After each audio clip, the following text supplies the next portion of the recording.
I don't know that I am as inventive as Mary Villiers was. You know, I mean, she's someone who kind of grabbed at every opportunity, and was lived in a place that was, as a female person, relatively low status. You know, so she only had autonomy through her marriages. You know, or agency through her marriages and her children. So I think that what she did was really crazy because, like I said, I might have just rolled over and died. I think most of us would feel the same way. I think that's what's so unique about the story is we are not all those people who have that nous and that want to ascend in that way. So probably die of some horrible disease myself. You in childbirth, me in disease, smallpox. Yeah, exactly. Oops. I think people who do that are using their kids as proxies, right? They're living through them, and I think that she sees in George what she would like, a kind of access to the world. You know, he's male, he's good looking, he's charming, and she really believes that that's what, you know, that's how you succeed. She sees a way forward, she's a way to the top. And so she lives through him and she partners with him, and it's not particularly healthy. Obviously, your character George is a bit of an LGBTQ icon. Well, remains to be. Well, he is. He does exist. Yes, as an icon, and I hope will continue to be so after the show comes out. But no, I think that was actually a really interesting thing to discover. You know, him being such a from the 1600s. You know, you might doubt his sort of relevancy today, but you know, he's actually mentioned in the book of a movie I did, Red, White and Royal Blue, which is a really interesting sort of tether between the two, which is, he's mentioned in it. Yeah, exactly. So that was personally very gratifying. In this, I just had wonderful, wonderful coach named Jella Hurley, who was there with me every day. I got very, very attached to her. We'd see each other on the weekends, go through the week's work, and then she was there and would listen to me. And I listened to people on the street, and I listened to my coworkers, and I lived in a state of abject terror, thinking that I would get it wrong and hoping that someone would tell me if it was wrong. But it was an interesting challenge, so thank you very much. Oh, it was perfect. Also swearing in an English accent. Oh, yeah. That's very good as well, isn't it? I think it's a little bit better than swearing in an American accent. Do you? Maybe. I think we do it a bit better, if I'm honest. Yeah. Sorry. Well, it's funny. I remember our director of the first three, Oliver Hermanis, we went out for dinner before we started, and he kind of said to me, "There's a lot of sex scenes in this. You're definitely okay with this." And I think luckily it's something that I've done over the years, and I think that you kind of put aside your own anxieties. I think the moment they call action, and you know, if you've done the research on your character, if you fully have invested in who they are and who they need to be on screen, then someone like George, who carries this poise with him, you're able to kind of become someone else in those moments, and you don't feel the trepidation of all these strange people watching you. So I don't want to say it was easy, or I felt at ease necessarily, but we had an incredible cast and crew, and the scenes were handled so well by our intimacy coordinator, Robbie Taylor Hunt, and I think they're shot in a particularly beautiful way. I think both Julie's and my own, I'm very proud of. Thank you so much for speaking with me goodness, about Mary and George. Congratulations on the show. I love everything I've been allowed to see of it so far. Thanks. So I guess my first question is about your first impression to it. I mean, it's a script that has blood, vomit, spit, hanging, multi-room orgy, and the term cockstruck, all within, mostly the first 20 minutes, certainly the first episode.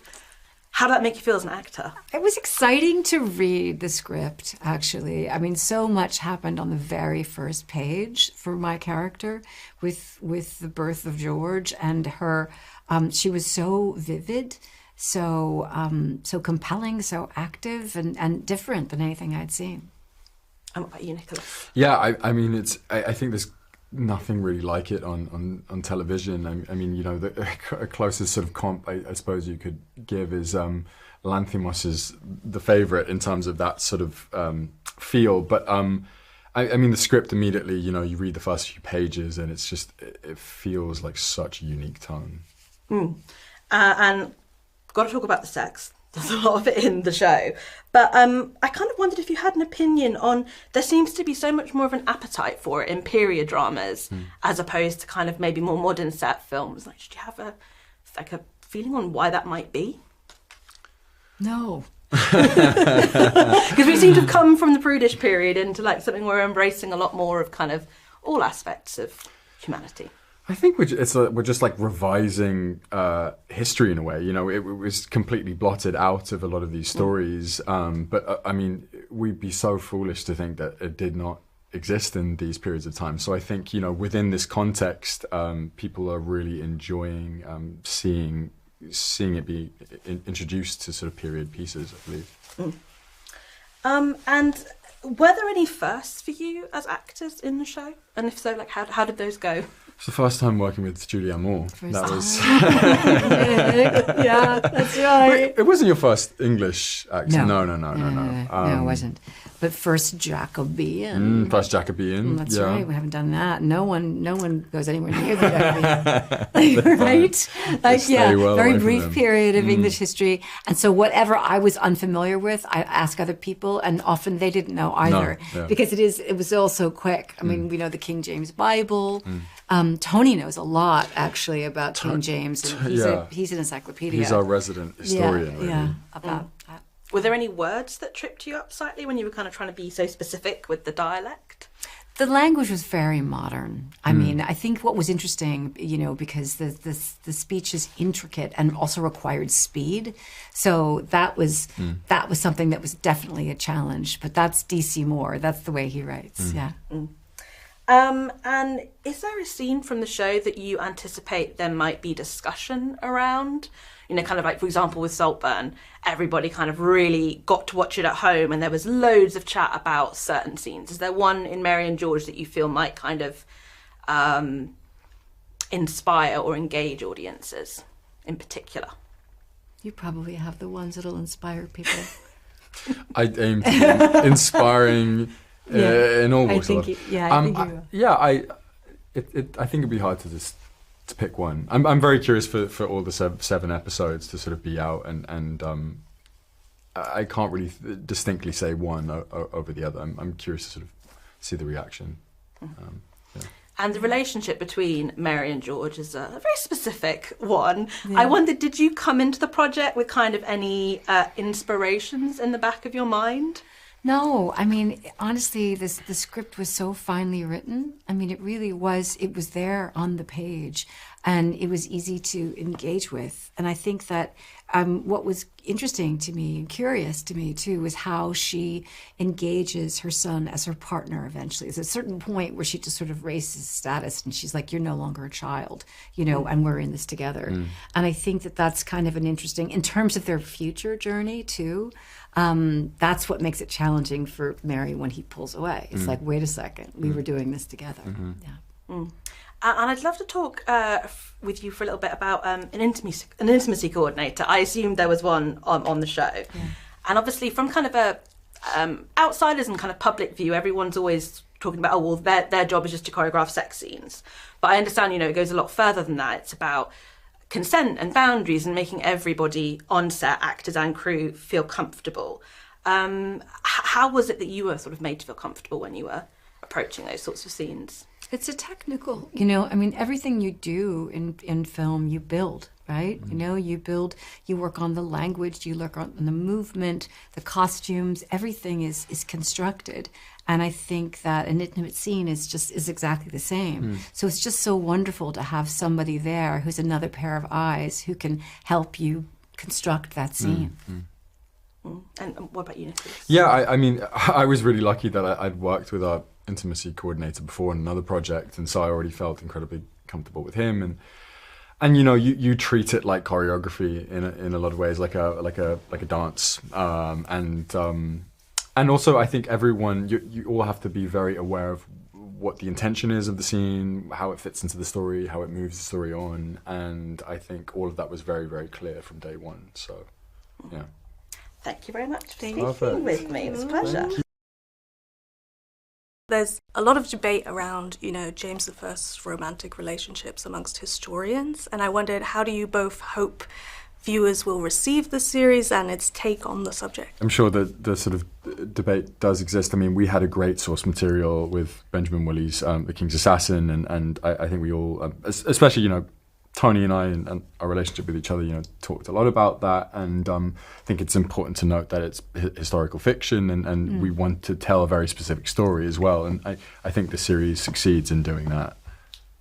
But there is documentation. I mean, there are the letters from King James to George where he says Tony keeps saying to my dear child and wife. So they clearly had an intimate relationship. So I think that's an interesting thing to explore. Nicholas, obviously, by the nature of the show, there's a lot of sex scenes in it, especially with you. And I wondered, how did you feel having those scenes? But also, did you have like an intimacy coordinator to work with to make sure that you felt, safe and comfortable whilst doing those scenes? Yeah, we had an excellent intimacy coordinator, and Oliver Hermanus, our wonderful director, and I spoke very early on about how what we wanted these scenes to be.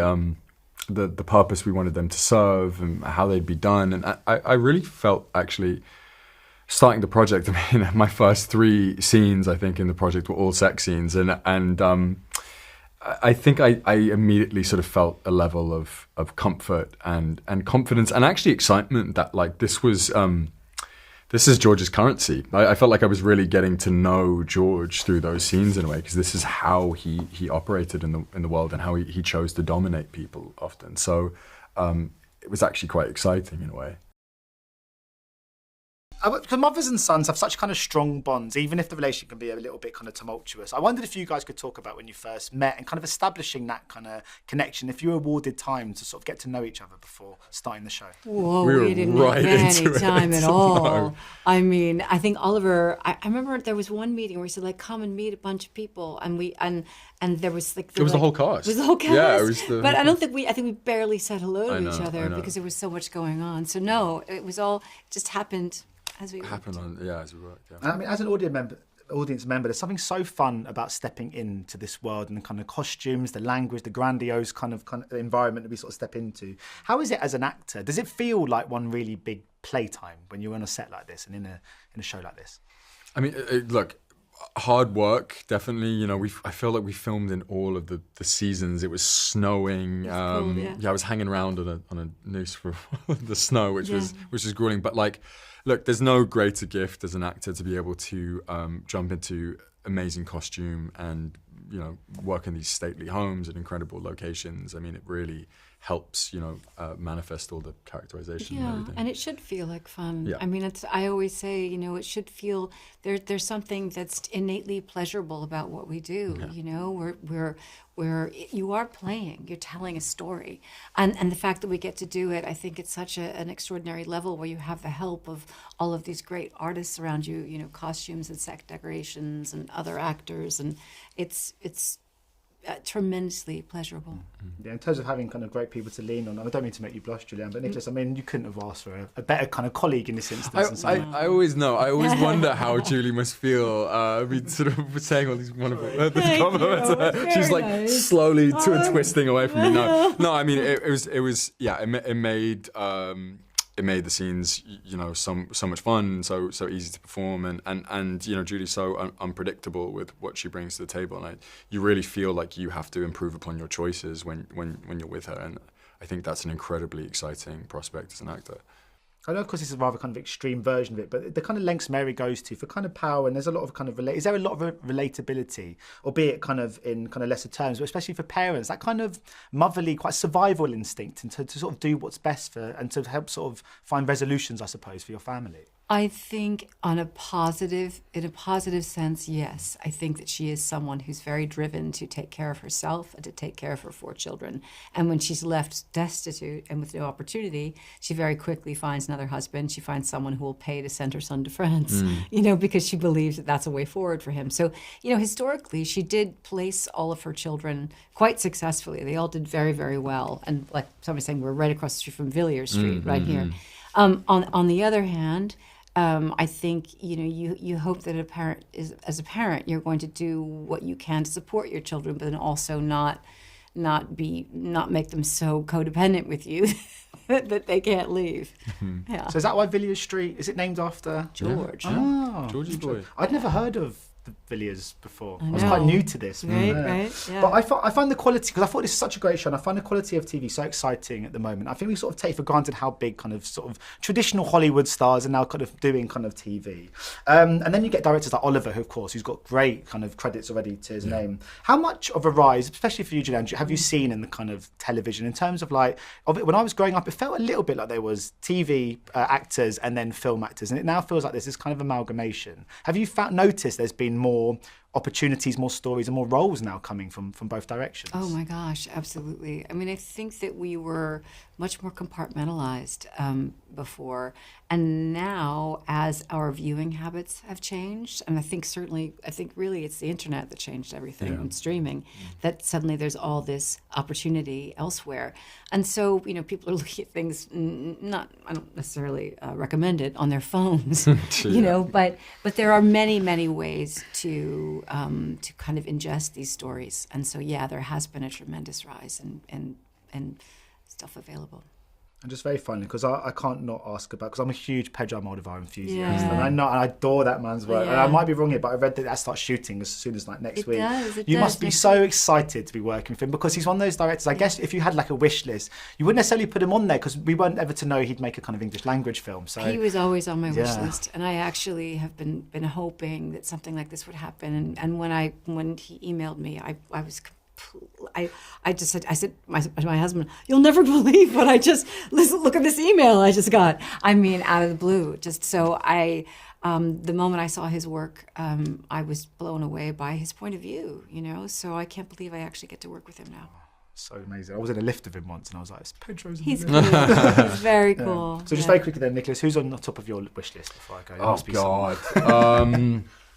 I mean, I love Denis Villeneuve. I love Andrea Arnold.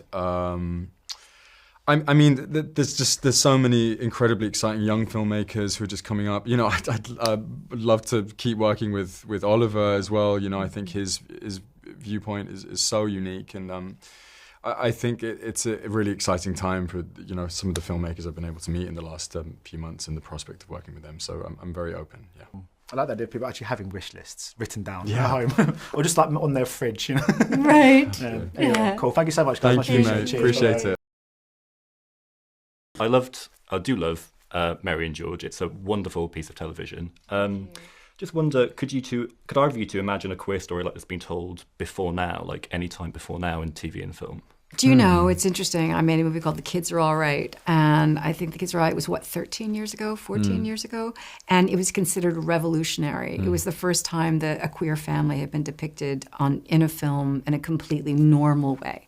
Like there wasn't any dysfunction. It was simply two moms and their kids. And so I think when I look back now and I think, wow, if that was only 15 years ago, it's taken a long time to tell these stories. So I feel I feel really gratified that they are being told, I think, so often now. It's about time. Yeah, I think certainly in the last few years, it's been, we're still progressing in the right direction. And does it feel like there's a bit of a double standard in that we've had stories in this kind of genre, this historical fiction genre, told about non-queer relationships, and we're only now getting the kind of queer ones beginning to come through? Or do you feel like, because of kind of people's attitudes, it makes sense that we're only just seeing these now? I think it makes sense. I don't think we were seeing it anywhere, in historical drama or non-historical drama. So I think it's great that it's happening across the board. And one of the things that felt really refreshing about the show was the kind of unapologetic use of sexuality by the characters, regardless of who they were. What discussions were there on set about those scenes and how they were being used to kind of move the plot forward? Because they weren't just there as salacious scenes and gratuitous scenes. They really seemed to be advancing things. Right. Well, I think in this, this is a show where the scenes where people use their sexuality as currency. It was not just always about intimacy. It was about how do you use this to get ahead? And then so the scenes were also moving the plot. And I think Oliver was very careful about that with us. It wasn't just a kind of a show and tell kind of thing. It was really story oriented. What was it like working with Oliver? Did you find that his identity as a queer man himself really helped kind of shape the kind of queer storylines and the authenticity of the show. Yeah, totally. And you know, talking about the intimate scenes as well, he had such a beautiful attention to detail. I really feel actually watching so many of those scenes. They're all so beautiful. I agree with what you're saying. Don't feel salacious in any way. And I mean, look, beyond that as well, I think Oliver's just a incredible filmmaker, and I was such a fan of his work before the project. So he was such a valuable asset to the show overall. And was there anything that surprised either of you about the series' intimate scenes in terms of how they were approached? Because they weren't toned down as we might have seen in other genres or other pieces of film and TV. They were quite kind of explicit in some cases, but tasteful. And yeah, I think it's all about honesty. I think we're interested in an honest portrayal of you know this era, Jacobean England, and I think it really helps you know, illustrate. I mean, certainly from my perspective, the relationship between George and King James as the sort of the pure love that kind of grew between them, albeit, you know, it was transactional at first. You know, it grew into something really, really beautiful, and I think that's really reflected in the scenes, which is lovely. And Julianne, you had some amazing lines you both had some amazing lines. Oh, she's got some good quips. Delivered perfectly. Do you have any that kind of particularly stand out to you, or any favourites? I think my favorite was, if I were a man, I look like you, I'd rule the fucking planet. That's my favorite. And you tell yours. Oh yeah, we've been saying that my favorite is also one of Julie's lines, and it's "You're so cockstruck, it's like a curse." So cockstruck, it's like a curse. It's so good. It's so good. Now, Nicholas, obviously not a stranger to royal romance fiction with Red, White, and Royal Blue. Out of the two, which do you think has a better chance of getting a sequel?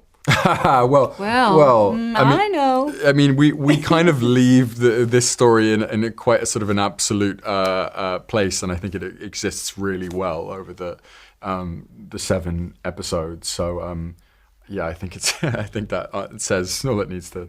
Would you be up for a sequel to Red, White, and Royal Blue? Look, I think with any opportunity of doing a sequel, I think you know the script has to be right. But obviously, it was so lovely to see how many people it touched, and having that resonance is incredibly important to me. So yeah, of course. I think lastly, are there any other historical figures that either of you would like to take a chance at adapting? Any other kind of queer figures that you might know of? I'd love to do something in ancient Greece, being a Greek myself. Okay. Okay. I got it. What time is it on? Watch it. I will. Yeah. We'll figure that out. That's my vague answer. Very, very excited for it. You can tell. Perfect. Great. That's wonderful. Thank you, mate. Thank you very Cheers. much. Let's start with your elevator pitch on each other's characters. She is the matriarch of the Villiers family. She does not have a lot of agency in her life, and so she kind of vicariously props her son up to become this Renaissance man and seduce the king and help elevate their entire family from potential oblivion to rise to success in the royal court. And he plays George Villiers, who's an exceptionally handsome, charming, educatable young man who his mother sees a tremendous amount of potential in, who eventually becomes the consort of King James. I love it. We're going to make educatable a word now. right? Yeah. Let's go for it. Who was cast first? Oh, Julie, of course.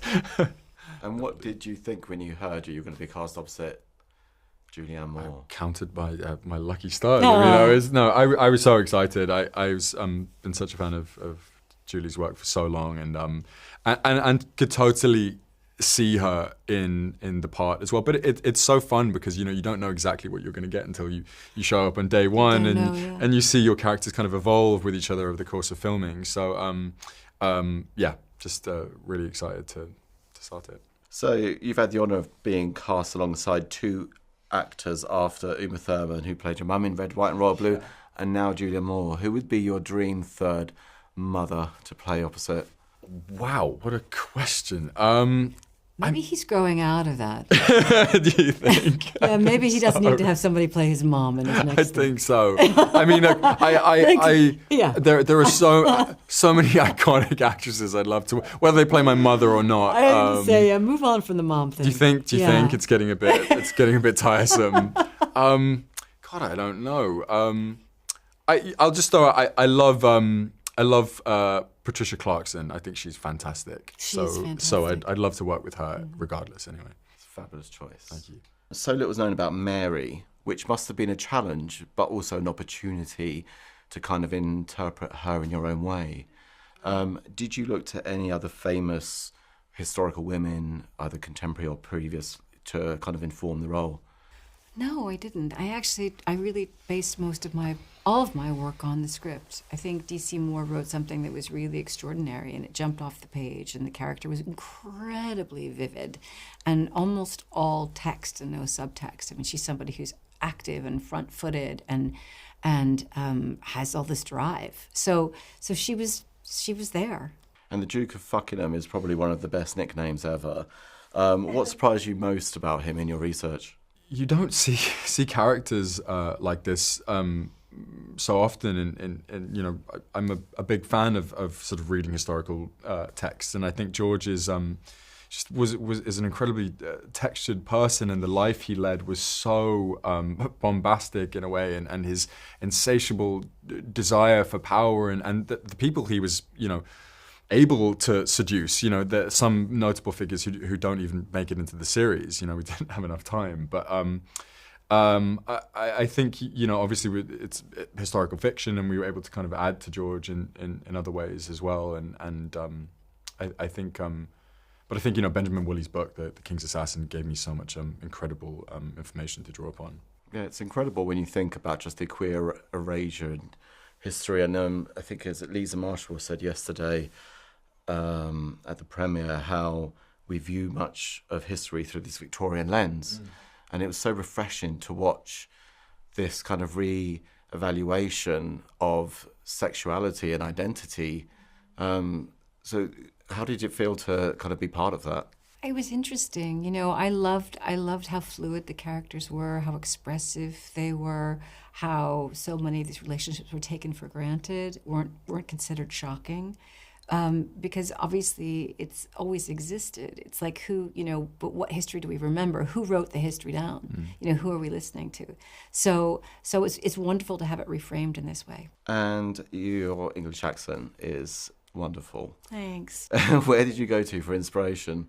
I had a really wonderful dialect coach named Magella Hurley, who I really leaned on very heavily, and we worked together every weekend, and she was there on the set, and I listened to things as much as possible, and I listened to the people around me, even though they all have different kinds of accents. And but it's terrifying. It's really hard. It's very hard to do an accent in its native country, you know, among native speakers. So it was intimidating, but it was also a really fun challenge. Well, you nailed it. Thanks for that. So what I asked our Sunrise viewers constantly, what do they require from celebrity interviews? The answer is always more. Yes. Nice. I agree with that. So we don't have to say anything. We just sit here and just bask in the splendour of this lady's company. The emanating glow. Wow, thank you. You know what Aussies love? British accents, royal family. Yeah. It's tailor-made. I think so. I think watching people behave as outrageously as these people do is really entertaining, actually. Yeah, I mean, it's breakfast TV. Yeah. It's naughty. Is that the right word? Yeah, I would say so, but I think it's not without reason or education. It shines a light on a really interesting period in history that I think most of us are really unfamiliar with. You know, the Elizabethans and the Tudors kind of get all the headlines usually, but we're really excited to sort of portray this very interesting time in English history. So they get all the headlines. They do. right. All the news is about. They do. I can't keep Liz out of the news. I'm like, come on now. Right, I know, but Jacobeans, no, nothing. Nada. Nada. So it's about time. It's about science. Yeah. Checking with everyone, working hard on the weekends. It's scary. You'd quip in the English. I were off like in between takes. I feel like you'd like try a little. Sometimes, it was very funny. She's pretty good, isn't she? I mean, she's got a future. uncanny. She's got a future. Yes, she does. Thanks. It's on our channel. Our viewers get to watch it in the daytime, but Oh, in the In the daytime? daytime, which is that's a interesting. unique Yeah. experience. Yeah. Do you enjoy Oscar week yourself as a viewer looking I in? love it. I love it. It's my favorite show. Are you kidding? I love watching it. It's like, listen, I mean, it's something I think, particularly in the United States, we grew up with it. And I still feel the same way. It feels really fun and celebratory. And now a lot of my peers are there and I get to watch them and applaud their work. Are you not going back this year for it, or are you just a viewer? No, I'm working. I'm going to be working, but I'm going to be watching. I will definitely watch. And you've got your one, so you know you've done that. Been there, done that. It's all right. Lovely to see you. Thanks for giving us more. Thanks a lot. Okay. Anytime. All right, we'll be back tomorrow. Okay. More. Well, congratulations on the show. Absolutely loved it. Just wanted to open, how would you describe it to viewers? I would say it's a mother and son whose family are potentially at risk of falling into oblivion, and this matriarch who sees potential in her son and has him sort of learn the ways of being a young Renaissance man to seduce the king of England and help elevate their family from potential obscurity. Well done. Was that good? Yeah. I've been passing that for days in my room. I actually love seeing the mother and son dynamic because I don't think it's one that you see very often. Certainly not like this. No. I will say, I mean, it's admittedly quite dysfunctional. Yeah, How did the two of you work on creating that dynamic? It was there. It was you know? there, I mean, yeah. it was beautifully written. It really was. I mean, these were two very interesting characters that existed in history and that Dave, expanded upon and wrote for us. And so I feel like, I feel like ultimately, this is a show about relationships, about what people, how attached they are to each other, how much they can take advantage of one another, how dysfunctional it can be. I mean, I think what's compelling about history are really the people and the relationships. Good. Yeah, and it seems like you guys hit it off right away. She's a good mum. She's a good mom, yeah. Won't on the script as much, but she's a great acting. Sure. Hello, magazine. We're actually doing a campaign about midlife for International Women's Day and really celebrating it as like a new start or something to be celebrated. I wanted to tie it in with Mary and George because obviously Mary has such agency in a time that would have been very difficult to have any. I mean, did that compel you to the role? I wouldn't say that she has agency. I think that's why she strives so hard. She doesn't have agency. She doesn't have autonomy. She only has purchase in life through her marriages. Yeah. So the minute, she has nothing. She has no property. She has no money. She has no position. So immediately on her husband's death, she has to find somebody else to marry so she could send her kid to France. So she's always like, how do I get from here to here? So it's either through, a marriage or a male child. So I think that the lesson of Mary, or the lens that we look at it, is like how much she managed to achieve when in fact she did have no autonomy. So how important autonomy is, really. Yeah. And I mean, it's so unusual to be able to play a character, like a conniving woman like she is in a period drama. It was a wonderful piece of material. And I think what Dave wrote was so interesting and exciting and vital. The characters were very vital. And yeah, it was a fun thing to work on.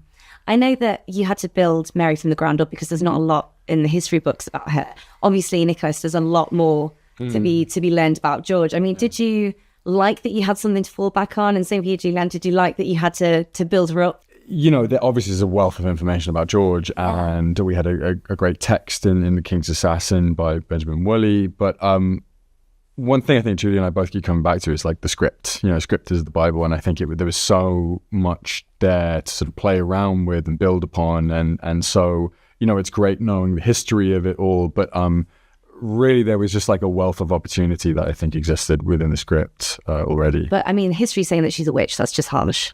Well, I think it's untrue. I mean, I think we really don't know much about her. So I think what we do know is that she was buried in Westminster Abbey, which is a pretty major achievement, I think, in your culture. No, definitely. Definitely. Oh my God, so impressive. Yeah. What was, and it was a long shoot as well. I mean, what was the most memorable day for you guys? It's hard to have a bigger day over 6 to 8 months. I know. It was a long shoot. Maybe it was one of the days that the sun shined.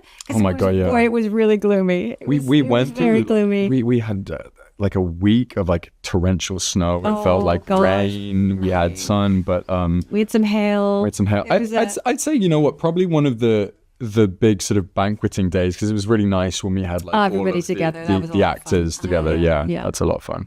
And how do you think you two would have fared if you actually lived in this period? Dead. I would have died in childbirth. I'm convinced. Yeah, she's childbirth. Yeah. I'm some sort of deadly disease at the time. Yeah, we're not making That's it right. past. We're not made for You're both so cheerful. We are made for modern life and antibiotics and stuff. We're here for in the Jacobean era. We're here for a good time, not a long time. That's for certain. A good day. What would you like viewers to take away from Mary and George? I think I want them to be entertained. I really do, and learn a little bit about Jacobean history. There you go. Julianne, I understand that this is your first TV period drama. Yeah. I just realized that. And I was reading a bit about kind of you being like these corsets being like built around you every day, and obviously you're doing accent work as well. So I was just wondering what it was like for you finding like taking the plunge. Did you have done period drama before, but not in television. So this was, I mean, this was massive, you know, because it's 7 episodes, and I think I had maybe 70 costumes or something. And this period, there haven't been many movies or television shows about this period, so there was no stock. So our wonderful costume designer built everything, and everyone in the workshop built everything. So that was a lot.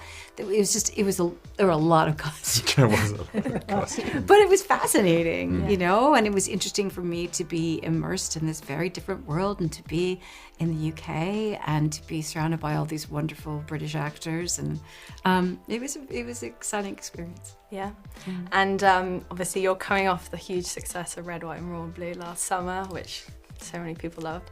And this is kind of, it's also, you know, a sex positive queer story with like the proximity to royalty as well. I was wondering, did you see those similarities, and what you made of kind of going from, I don't know what your shooting schedule was, but going from that to the... Yeah, there was a movie in between those two, but no, I was just joking with Julie before. All my roles have been princely. You've played so many princes. Yeah, deep history playing princes. Yeah, but no, I mean, look, I think, you know, there is a sort of a large difference really between George and Henry. They're very, very different people. So and George, you know, isn't born into royalty by any means. Yeah. He's elevated there through the sheer will of his mother in a lot of ways. So they felt like very different projects. Yeah.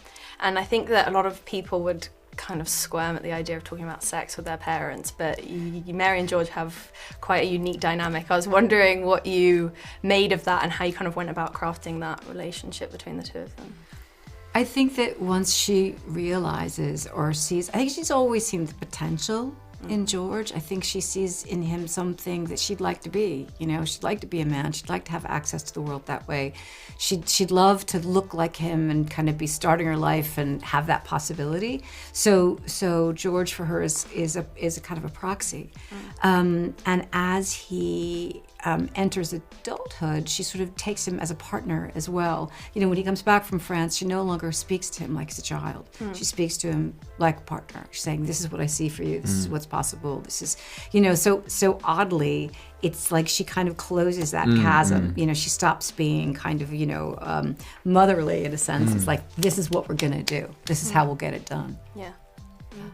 And I think that we're seeing quite a lot of period drama, which is quite provocative, and I'm thinking of things like Bridgerton and Outlander and The Great. And I was wondering, when people think about this period, they probably think it's quite conservative and stuffy, and what you think lends itself to this depiction where it's, you know, so sexual, the show, and what you made of that.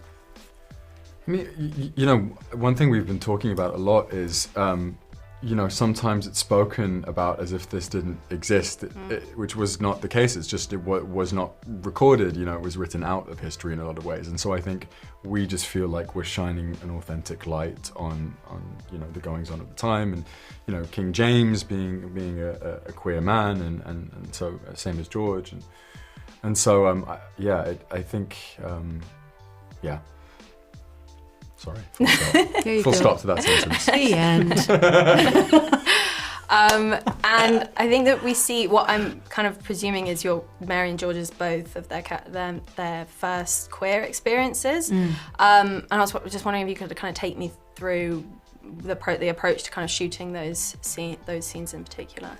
I don't know that that's Mary's first queer experience. Yeah, And you know, the first thing Sandy says to her is, "Have you been with a girl before?" And she says, "Bodies are just bodies," you know. So I feel like Mary maybe has had a wealth of experience with lots of different people.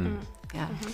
I mean, for George, it was really interesting actually, because those scenes in France, we actually didn't get around to shooting till the end of the shooting schedule. Okay. And for me, that was always a really important part of George's history that I needed to be filled in. I mean, it's his genesis in a lot of ways. And so, you know, getting the casting of Jean right, I think, was really important. And I think like that relationship and the charisma that he has in sort of helping sort of really kind of tease the truth of George's identity out of himself. You know, he was so repressed in some ways, and I'm really proud of how those scenes turned out, you know, especially being so far removed from the rest of what we filmed in you know, the first 3 episodes at the start of the shoot. Yeah. Do you think Mary is like kind of a feminist and therefore ahead of her time? Gosh, yeah, I do, absolutely. I mean, I think that she is, her desire to survive is driven by how little autonomy she has. You know, she really only has any agency through the men that she's married to or through her male children. So she's desperate to thrive, and so finds a way to do it, and oddly is, you know, very unapologetic about it too. So there is something about just her feeling of wanting to have something and feeling that she deserves it that is very feminist. What can women nowadays take from Mary? Well, I think it's a reminder of hopefully how far we've come and how much farther we still have to go. You know, I mean, the thing about Mary that's compelling and moving to me is that she understands that she has no autonomy. She knows she has no agency. She knows she has no money. She has no property. She has nothing, and she's desperate. So her desire to her ambition to thrive is out of survival, you know. So she feels like she's the only one she can depend on, and I think that the lesson in that for all of us is how important it is for everybody to be an equal and an important member of society, for all of us to count and have our own autonomy and make our own decisions about our futures and our bodies. I think that's a really beautiful thought. I think complicated is probably a better word.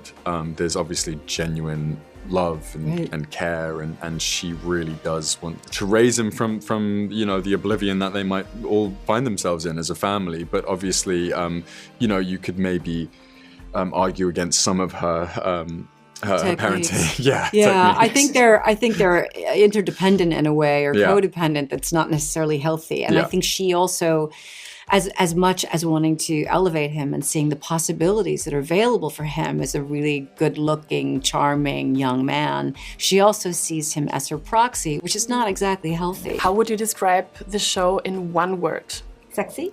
That's usually going everywhere. When we did our 3 words on set, I panicked and I said dark, sexy sex, and I'm like, that is just like, really, take it back. I think I said outrageous, stylish, wild. I know, entertaining, intriguing.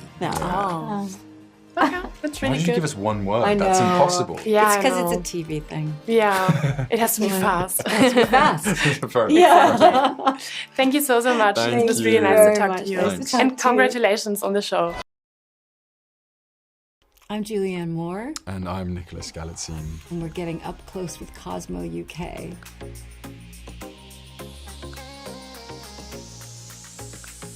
so many of the parts of the process that were challenging were also the most enjoyable parts. I think, George becoming this Renaissance man and having to acquire all of these skills was incredibly daunting, speaking French, riding horses, playing the viola da gamba, dancing, and we had such a crazy packed schedule that there wasn't often a lot of time to really sort of bathe in these activities and let them nourish you. But I had so much fun getting to pick up all of these little skills, however daunting it was. I agree with Nick. I think for me as an American, it was incredibly challenging to play this English woman and certainly an English woman in a period setting, which is something that I hadn't done for a very long time. But I loved the challenge. I liked leaning into it. I loved being here in London. I absolutely adored this material, and we just had great castmates and we had a lot of fun. I did have a dialect coach, Magella Hurley, and I absolutely adore her. We spent a lot of time together. She would come over on Sunday mornings. We'd kind of work through the week's work, and she was with me on the set. And I also listened a lot to the other actors, and I would ask people, how it sounded and hope for the best. For me, because I had so much dialogue, I really just stuck to what I was learning for that day. It's important to make the distinction between the fact that Henry is sort of born into royalty, whether George is very much encouraged and raised to aspire to royalty and has a different level of hunger and appreciation for it, whereas Henry's kind of shies away from it. The sort of poise and etiquette that these characters have to embody is certainly really interesting and really fun, and it's very alien from my own life. There's definite enjoyment in that, and looking back to this royal court in the 1600s, I mean, the sort of intrigue and gossip that went on within that community is also incredibly fascinating. So I would say that was what I find similarly exciting about those two projects.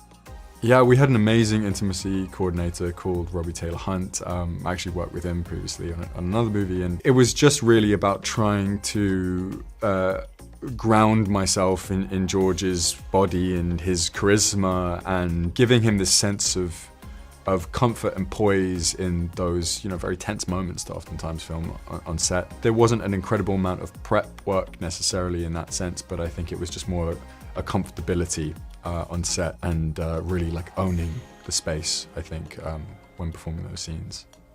I went home and took a bath. That was really it.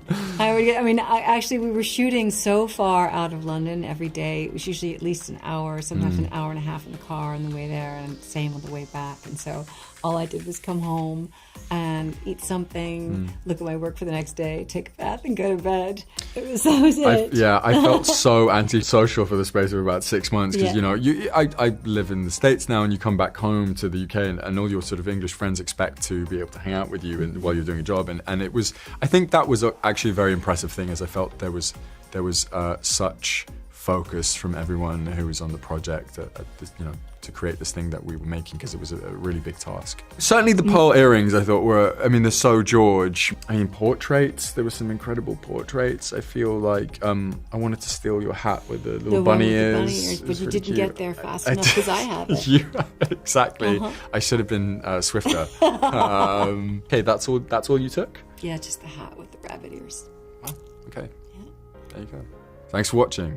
Mary and George is available on Sky from March 5th. Guys, huge congrats on this series. Thank you. I've got two very serious questions for you both to start off with. Okay. Julianne, are you prepared for people to be calling you mother more than they already do after this?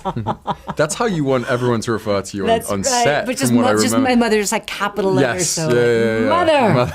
Yeah. It's on the poster. That's right, it's true. The highest compliment. And Nicholas, I feel like George's pearl earring is going to have its own Instagram account, its own social media. Would you support that? Well, I would support that, and to build upon that, I would like it to become 2024's Connell's chain. Because Paul Mescal had his time in the sun with his little chain that he wore, and I think there's an opportunity to supersede the success of his chain. With your what? My pearl earring. Oh, your earring. Yes. Right. Yeah. Julianne can run the account. She has no time. She's working. Come on. I am all over it. George's first encounter with the king doesn't go too smoothly. I'm interested to know for you guys, is there an embarrassing audition that will always stick out to you both? Oh my gosh, so many. I think my worst was when I walked into a room and I was so nervous. I said, "How doing you?"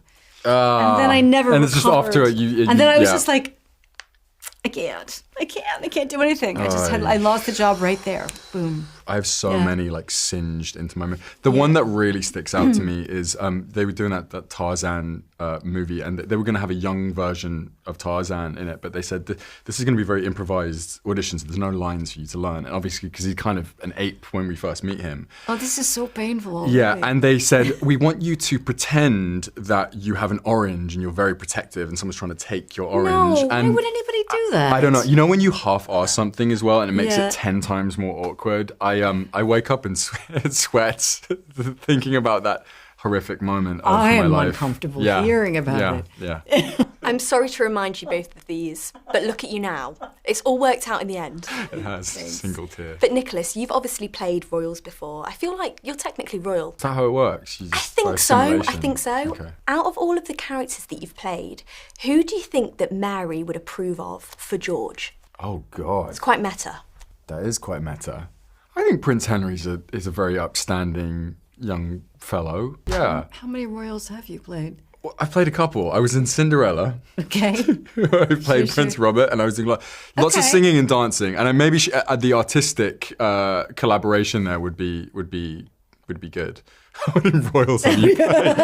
Every single one of my credits to date have been royals. Yeah. I have a niche. If there's a royal, they're like Nicholas. Yeah. I'm the go-to guy. There are some iconic lines in this. Did you guys have a particular favourite? Mine was, if I were a man and looked like you, I'd rule the planet. I like that one. And mine is also one of Julie's lines, which is, he's so cockstruck, it's like a curse. Mary is one determined lady. She'll do anything to get what she wants. Julianne, when you were starting out in your career, what was the hardest you had to fight for a certain role? Oh my gosh, it wasn't even like you were fighting, but you were just always trying. You're just always showing up, and you go to callback after callback and not get it, and get close to something and not get it, and then that was just it felt like it was constant. Yes, it was always hard. I love it. There's always this kind of notion of the overnight success, and you know, so often it takes years and years of rejection, and you know, acting's funny like that. You can miss out on a role that you thought you nailed the audition for, but ultimately you didn't get, and then that have some sort of resonance later down the line that in you getting another role. So it's a fascinating process. This is what it takes to become mother. It does. That's great. We see how George is sent away to France to learn how to be a man of society. How do you feel like you've evolved as an actor over the years? I mean, you know, I felt like I learned a lot on set because I had no education as an actor. I didn't go to drama school. I felt a huge sense of sort of imposter syndrome, certainly in the first few years. I mean, still do in a lot of ways. But I think I was really, really lucky where, you know, even by my third movie, I was acting opposite Andrew Scott, who's, you know, also a credible fan of his work. And I know everyone is, it feels like at the moment with Fleabag and everything. But I think really, you know, in the moments like working with someone like Julie, just really trying to absorb and sponge up as much information as you can. I don't think there's any real replacement for sort of actually just being on set and learning. I don't know if you felt the same way with your career.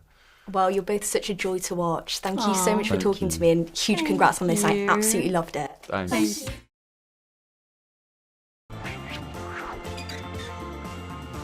I'm Nicholas Galitzine. I'm Jeff Thurm. And this is Celebrity. Well, Nicholas, this is Celebrity, the show where we enjoy a nice British cup of tea, all while spilling the tea on your career. Just a warning though, as we go on, the questions will get hotter and hotter as we lead up to the final piping hot tea question. Well, we'll start off easy for you, okay? Explain to me, an American who's never had a cup of tea before in my life, how do I make the perfect cup of tea? You Americans are very uncultured, so I'll try and put this as simply as I can. I know you've had people like Florence Pugh on before who could kind of make it this hyper-complicated process. It's not. I do a bit of stirry first. Most people will say just let it brew, but I do a bit of a stirry. Some people will have you believe that you put the tea bag in after you pour the water. Incorrect. So I also worked many years as a caterer. I'm well versed in this area. What I like to do is I like to take the spoon and then just really just push it on the side there. Wow. You see, I just like a little boom, splash. Nice. And it helps if you spill it everywhere. Yes. Yeah. I like it. I like mess with my tea. Yeah.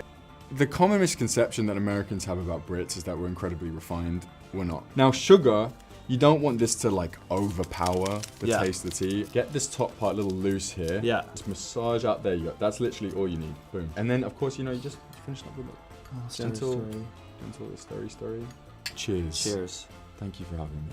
As we enjoy our tea, let's spill the tea on some moments in your career, all right? From a pop star, princes, other people in royal circles, to a dumb jock, who you actually owe me an apology for. I do? You do. You made all Jeffs around the world look bad. Jeff! Get out of the car. You can't tell me what to do! Get out of the freaking car! I'm so sorry, Jeff. So, I would like to hear what you have to say. I apologize, but you did bring this on yourself. Your parents should never have named you Jeff, knowing that this iteration would finally make its way to screens. But I tried to stay true to the American stereotype of dumb jocks, and I'm sorry that it was a very accurate portrayal. I'm sorry I was so good at my job. I'm so sorry. When I heard that you were in a film called Bottoms, I figured it was another gay sex. I was like, come on, Nicholas. Mary and George, your new project is brilliant. Thanks. And you obviously play Julianne Moore's son. I'm curious to know, what is one of your favorite moments of filming with Julianne Moore? You want me to hold a man's cup while he swallows. I'll leave the specifics to you, but it's not a man.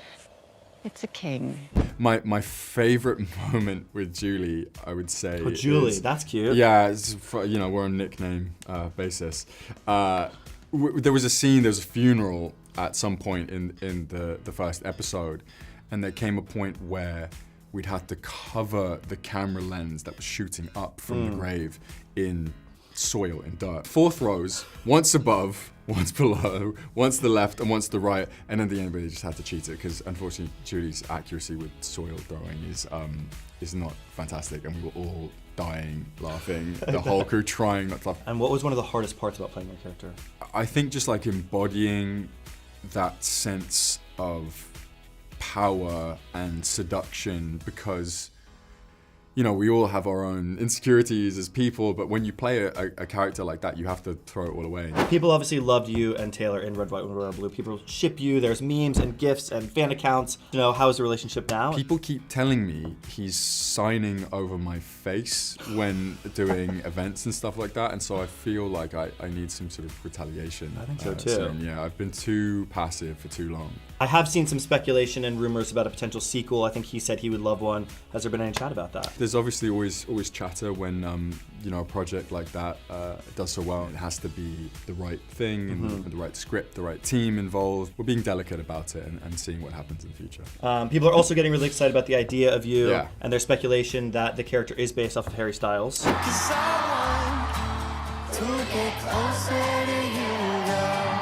We tried to create a character that felt, maybe akin to Harry in the sense that, who's a younger man dating an older woman. It was important to create someone who felt new and original and not a sort of shoddy impersonation of this person that we know really, really well.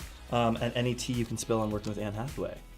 She is one of the most talented people I've ever worked with in my life. Her ability to access emotion and our chemistry, I think, was just really, really, really special. You've obviously had some steamy scenes on camera. Yeah. What is it actually like as an actor, kind of reading it on the script, practicing it, I guess, working with an intimacy coordinator, and then filming it in front of a whole room? I mean, there's how many people in here? 10 people here watching this interview. I can't even imagine what those are like. Well, I honestly have gotten so comfortable with being basically naked on camera in front of a room full of strangers at this point. The scenes all serve a purpose. getting that charisma right, that sort of sense of domination in a way was really, really important. So leading up to our final piping hot question. Yeah. Are you ready? Who do you feel you've had the best chemistry with on set? I would probably have to say Anne, because there was one part of the audition which was an improvised dance scene where I had to basically convince her to get up and dance with me. I think we felt like we could really, really trust each other and go to the deepest places of what those scenes can be. You smashed that piping hot question, so thank you for that. Thank you. To cool it down a little bit, let's cool down. The question I'd like to end on, what is one thing that you're grateful for? Oh my God. I am so grateful that people have followed me from Beat Beneath My Feet.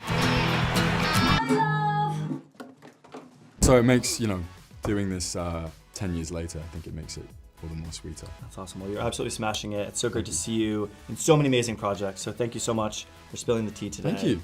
It was such a pleasure. Cheers again. Cheers again. Yeah. Thank you for speaking with me today. Absolutely. Yes. Well, first off, congratulations on Mary and George. I've watched 3 episodes and wanted more immediately. And I want to ask you, Julianne, because you're an executive producer, would you talk a bit about your initial reaction to this project and what drew you to come on as a producer? It was the writing, honestly. It was DC Moore's writing. I think right from the first page, it was so vivid, it was so arresting, and so unlike anything that I'd read in terms of period drama that I kind of the character really leapt out at me. I loved her. Yeah, I mean, she's fascinating and incredible. And Nicholas, I wanted to ask you a little bit about this kind of gender flip that's going on. We don't get to see very often, where male bodies are used as commodities, and I think that it's really fascinating. Would you talk a little bit about that idea? We just don't get to see that. Yeah, I think it was a really exciting prospect, actually, and the fact that George was able to rise so high within the royal court and internationally, based on the leverage he created through his physicality and his sense of seduction. And I think playing someone who has that kind of innate charisma was a really exciting prospect for me. Julianne, would you talk a little bit more about Mary? And I mean, she's obviously very cunning, and she gets by with her wit and her looks and the assets that she has available to her, which to me is this is a bit of a survival story for her, I think. Would you talk about that? Absolutely, it is. I mean, because when you really look at her situation, I mean, she's one of the first people to voice it too. She said, "I have no property. I have nothing. I have, the only agency she has is through the men that she's married to or her male children." So I think her ambition is tied to her desire to survive and thrive and make sure that her children are set up. And so she is, incredibly cunning. She's trying to figure out how to stay alive, how to advance herself, how to advance her children. And she's very, very aware of the limitations of being female. Nicholas, would you talk a bit about, because George is also cunning and a survivalist, and would you talk about forging this relationship with Julianne as, playing your mother, because they are really quite cut from the same cloth, I think, at least from what I've seen. Yeah, totally. I mean, he is the product of her education in a lot of ways. I think it was really exciting. We didn't have a lot of time before, going into production, but I think what we keep referring to is it was all really there on page and in the script, and how the relationship sort of evolves. And George is so timid when we meet him, and she really is able to bolster him into this extremely charismatic young man. And it's very interesting as the series goes on, his ego kind of inflates to a point where, he thinks maybe he might not even need, maybe he could supersede her influence, which is interesting. But yeah. Right back to you, Nicholas. And I just wanted to ask you about this Bodies Are Just Bodies, and this is an unabashedly queer series, and we don't get to see that very often anymore. And you've been, of course, a part of some queer projects recently. Would you talk about what it means to you to be able to be a part of that? I think it's really special. Just seeing the incredible resonance that Red, White, and Royal Blue had. I think this is obviously an incredibly different show, and I think playing someone whose fluidity allows him such agency to navigate through this world is incredibly empowering and incredibly rewarding as an actor, because you feel like there are no rooms that he doesn't feel comfortable in. There is no one who is out of his reach, and his mother props him up so well to sort of begin that journey. So it's very exciting to play as an actor. Wonderful. And then, well, Julianne, Mary has this very abiding partnership with this woman, Sandy. I suspect that's partially due to class, because of Mary's background. I don't know, but it's very abiding. And of course, that's a queer story as well. Would you talk a little bit about being a part of that storytelling? I think she's looking for a partner, and she's looking for someone she considers an equal. It's very, like I said, the hierarchy, the sexual hierarchy is so prevalent in her life, where she's always tied to a male figure, that I don't know that she feels completely at ease. And suddenly she meets this woman who's kind of very bold and very beautiful and really connects with her. And she finds this sort of wonderful romantic relationship and partnership with her too. And so it's nice it's the one place I think Mary feels safe, where she feels like she's not going to be threatened. And I think you also see, in Mary, the same fluidity that George possesses too. They are people who are very comfortable in their sexuality and very comfortable using their sexuality to advance themselves if they need to. But it's also something that they can enjoy themselves. Thank you so much. I loved what I've seen so far, so I can't wait to see the rest. Thank you very much for speaking. Thank you. Lovely Thanks chatting. a lot.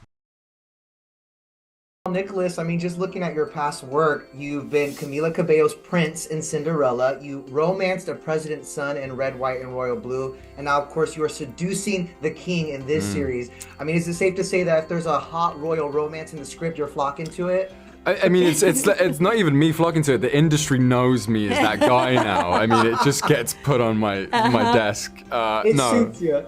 Well, thank you. The three characters, despite I think having that link, all feel very sort of distinctly different to me. And George was completely unlike anyone I'd played before, so it was a no-brainer and wanting to play him. May I perform for you? And I have to admit, y'all had me clutching my pearls on this one. But it was all just so deliciously wicked, honestly. And Julianne, I was watching this thinking, these characters must be so fun to play. What was your favorite part of playing this scheming mama? My God, no, absolutely. It was so much fun. It was so wonderfully written and so vivid and so human and so entertaining. She's a character who has almost no subtext. It's all text. She's very, very active. She says what she's thinking. She acts on what she's thinking. She even voices her frustration. So there was something very freeing about it, about playing someone who doesn't really care what anybody else thinks, and is kind of and it's also, she's desperate to survive. So she'll kind of do anything. She'll do anything she needs to do for her survival and for her children's survival. Did you learn a thing or two from Mary, or was there one part of her that you could relate to the most? I think, I don't know, I admire her frankness. I don't know that I am always quite so frank. I don't know that it's necessary to be that way, But I think she's bold, and that's interesting. Now, of course, there are those steamy scenes in this series. That's a fact. Nicholas, what do you want folks at home to know about what it takes to execute those scenes and what it's really like on that set? I think it takes a lot of preparation in terms of understanding, what the scenes are for and how they serve the story, and for George, it's his currency, it's how he operates in the world, and I think I'm so proud of the work that we did because everything feels incredibly purposeful and incredibly powerful. I think it really helped me discover George's power in a way, which was really exciting. And for you, Julianne, what would you say is maybe your favorite or perhaps most challenging part of the period costumes that you wear in something like this? Well, you know, there are lots and lots of layers. I mean, I'll say that. In a way, it was helpful because it was so cold. It looked cold. Yeah, and we were shooting in all these stately homes, these ancient homes, and of course, there's no heat in them. No central heating. So the fact that I could wear so much on my body at once was helpful. But I think it's, you know, it changes absolutely everything. It changes how you move, how much space you take up. I mean, I was so big sometimes I couldn't get into a car. I had to be transported in a van. But it is interesting, you know. I mean, clothes are signifiers, and I think as the show goes on, you see with us too that as we become more successful, our clothes definitely reflect that. And in fact, I'm wearing a pearl earring for George. Thank you. In solidarity. Thank you. Now, Julianne, you have 2 children in real life who are grown adults. What do they think of Mom in this role? Have they watched it yet? No, they haven't watched it because it's not out yet. Oh, right. Yeah. Oh, they don't get tweeners? No favoritism in the Moore family. No. Will they watch, do you think? Is this something that you're excited for them to see? I or don't is it know. I wonder if they'll watch. I've never wanted my children to feel obligated to watch anything that I'm in. I mean, I think it's important. It's just like, I'm just their mom. I'm just their parent. So they can watch. They don't have to watch, whatever. Well, can I ask, has there ever been a film in your resume that you were nervous for them to watch? No. Mm-mm. Okay. No. I mean, I feel, like I said, if they want to watch something, that's fine with me, but it's never been, they actually only recently have they started to watch things. I mean, when they were younger, they didn't have any interest, most people are not terribly interested in what their parents do for a living, frankly. Sure, right? No matter what they're doing. No matter what they're right? doing. Yeah. Now, looking ahead, Nicholas, how do you describe the romance you have as a pop star with Anne Hathaway in The Idea of You? I know that's coming up next. Yeah, I'm so excited for the idea of you. Again, I think portraying something that we're not really used to seeing on screen, which is an age gap love between a younger man and an older woman. Julie, you did a movie about that as well. She was going. When you have a resume that long, she's like, I was like, wait, which one? But yeah, I'm really I'm thrilled for that to come out. Annie's such an incredible actress. So yeah, excited for people to watch it. I'm very excited for both of you, especially I can't wait to watch more of this. So congratulations and thank you so much for your time. Thank you so much. Take care, everyone. I feel like when I watched the trailer, I got everything. Julianne, why did you want to sign on for this? It really, it grabbed me right on the first page. I think what DC Moore wrote was so vivid and interesting and compelling and different than anything I'd done. And then you realize you have to spend like 24 hours a day in a corset. Right. How was that for you as a fashionista? My dresses were so big, I couldn't get in a car. I had to get into a van to go to the set. Nicholas, I'm a huge Sophia Carson fan, like massive. I'm dying to know if we are officially getting a Purple Hearts too. I think the script obviously would have to be right. We don't want to sort of ruin the sort of legacy that we've kind of left there, but Sophia's great. I had such a good time working with her. Okay, last thing, major Housewives fan.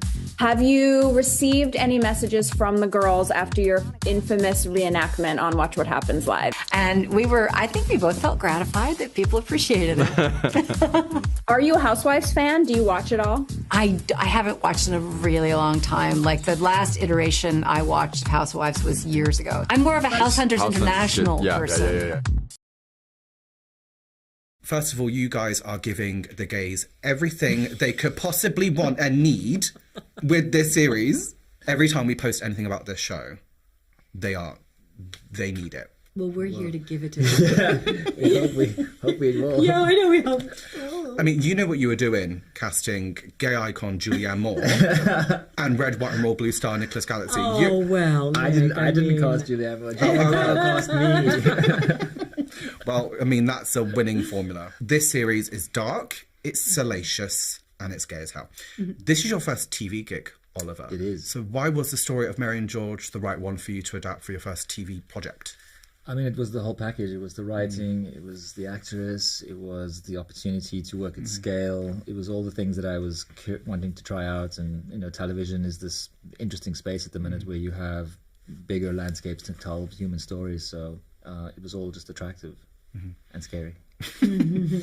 And Mary is conniving, manipulative, fierce, and incredible. How much fun was it to play this character? It was a lot of fun. I mean, I think what I loved most about her is that she's so active. You know, she's somebody who has an idea and acts on it immediately. And there's an urgency to what she does because it's really about self-preservation. You know, she's someone who doesn't have any agency, any autonomy. She doesn't have any authority or power except through the men that she's married to or through her male children. And so she's like, how do I access this? How do I thrive? And she doesn't stop for a minute. The minute she sees a path forward, she just keeps going. I mean, you feel for her at times as well. Like, for example, the scene, this is probably a spoiler, so I might have to edit this out. Yeah. But episode 3, when she's being mocked for her outfit, which I thought was perfectly all right. I know, I liked it. But she's not afraid to try. Yeah, no. That's the thing. She's doing it intentionally. Of course, you can't say that. But you know, she's not afraid of anything. Yeah, that's what's. But I also feel like she's someone who knows that she has nothing to lose. You know. It's funny because she was described as evil and a witch. We didn't know much about her, did we? No, we know very little about her. I think she was probably pretty fierce and ambitious and female, and that in and of itself gets villainized. Yeah, exactly. I have to ask you this, Julianne, because you've been in so many queer projects, incredible ones, iconic ones. But this feels like, I think this feels like the gayest thing you've ever been a part of. And I want to know if you think the same, because it is so gay. What do you think? Well, I guess, I mean, is you've done some gay stuff. I've done some gay stuff. But I do think that a lot of the characters have a fluidity, right? So rather than seeing like through the lens of one or two queer characters, you're seeing that everybody feels pretty fluid. And there's a freedom to it as well. There's not there aren't people who are hiding or who are ashamed of their sexuality or their relationships. So in that sense, I think that's very unusual, right? You know, and then it's historical fiction that's portrayed this way as well. I feel like you've done sophisticated gay, and this is like sort of like party gay. What about you, Oliver? I know you've won the Queer Palm. You've done, you know, some queer things, but this, come on, this takes the cake for homosexuality. Right. I mean, yeah, there's definitely. I've never had to choreograph as many sex scenes in my career. So that was definitely interesting. Queer is probably the better word because I think the nature of the show is kind of everything's ambiguous. Everyone's ambiguous. Like intentions are ambiguous. Sexuality, desire. Just when you think you know somebody's box, they break that box. So I think that's the fun of it. Let's talk about the sex then. Okay. Because you first. Yeah. I mean, this is too personal. Oh God, let me get my fan. I'm getting hot now. Bloody hell with the word. God, it felt like the 2010s. It felt very watered down and sanitized. I don't know what. I think it was like people were scrutinizing sex scenes for a while and saying they weren't necessary to the plot. But it feels like now we're finally in our sex scene era again, which I'm very happy about. So I wanted to get your thoughts on that and. You know, how important are sex scenes are, you know, in driving the plot forward in some cases, you know, like Mary and George? Well, I think that you said it exactly. You know, are they pertinent? Do they move the story? Because I think often you'll feel if when you watch something extraneous, you sort of tune out. There's no, you know, every single scene in a movie should move the plot or inform a relationship or give you some more information, and that includes sex scenes. If they're just there, kind of, you know, you won't engage in it. But I think that in this, you're seeing sex as a form of communication, as a form of intimacy, as a form of dominance and power seeking. There's always a reason for these scenes. So I think when you see that makes them interesting and relatable. I just did an article, the 10 best gay sex scenes of the decade so far. And I'll tell you what, there's about 12 going in that article when this show comes out. Really? I want to know what they are. Oh, I'll send it to you. I have your number, don't I? I have your number. So I'll send it to you later. It's fine. Mary is the mother. And gays refer to you sometimes as mother. I want to know if you are aware of that. Well, mother seems to be like a thing on the internet that means very like RuPaul. It's like and I sort of see it I don't know. It's a badge of honor. Yeah, it's about Yeah. female power, right? Is that what it is? It's like an affectionate. Yeah, it's like you sort of embody all of the values, and you're like the sort of queen, I guess. It's like a title. I'll take it. Yeah, you're embracing it. Yeah, hell yeah. I think I read somewhere that you once watched the Oscars in a gay bar. Is that correct? If you can call the Oscars a gay bar.